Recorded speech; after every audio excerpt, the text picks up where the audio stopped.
Hi everyone, Adam here. Now I'm just going through what were my favourite movies of 2024. This is in no particular order because I just couldn't decide.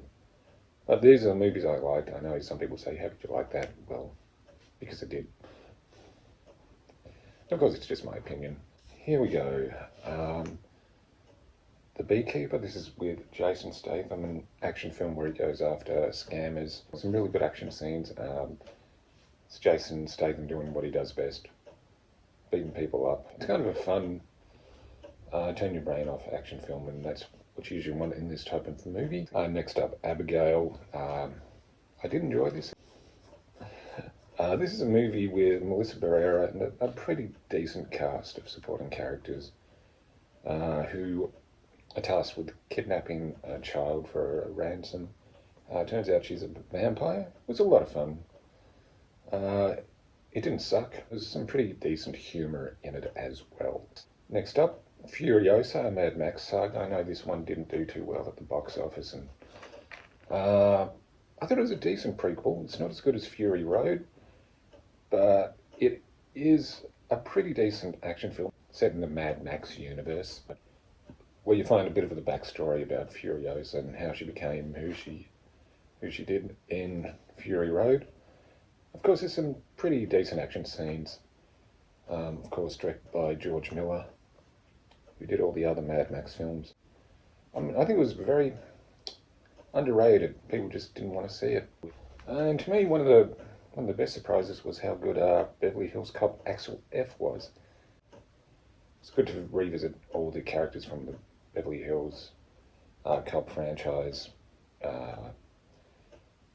And Eddie Murphy was in fine form, and it doesn't stray too much from the formula of a Beverly Hills Cop film. Yeah, I thought it was just fun. Next up, Alien Romulus, one that's been very divisive. I actually enjoyed it. I thought it was a decent addition to the Alien franchise. It's not the best, and I can understand why some people had a problem with a certain scene and a certain line that, okay, I'll be honest, it didn't make sense. But I did like there was some decent scenes with the face huggers. Yeah, I didn't mind the characters. I know a lot of people really didn't care for them, but I thought they were decent. Next up, Terrifier 3. I don't think it's as good as Terrifier 2. I mean, there are some things it's improved on. It is better paced than Terrifier 2. One of the biggest problems I had with Terrifier 2 was almost 2.5 hours.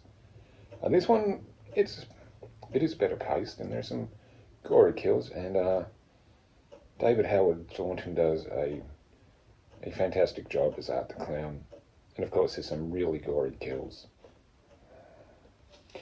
Okay, another one that I thought was very underrated was Transformers 1. It's an animated backstory to basically the Gen 1 Transformers with Optimus Prime and Megatron before they became enemies. The trailers didn't really sell it too well, but were enough for people who grew up with like Generation 1 of the Transformers. There's enough in there for them. And I think there'd be enough in there for younger people as well. Late Night with the Devil. Of course, the fake documentary centered around a 1970s talk show. All the cast give great performances. Of course, it's about a talk show that takes place on Halloween with a girl who is possessed. And they bring her on a talk show to see if she's really possessed. If you've seen it, you know what happens. It was quite an interesting take on a horror movie, a faux documentary. And last, we'll put Deadpool and Wolverine. It was fun. Hugh Jackman and Ryan Reynolds, of course, work well together. It's something we've wanted to see for years. Of course, there's breaking the fourth wall and some pop culture references. And of course, there's some cameos. But there's some really fun action scenes as well.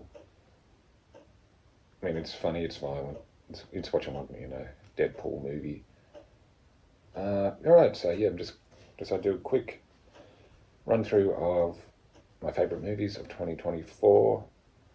Let us know what was your favourite. Like, comment, subscribe. I'm Adam, and I'll see you again soon.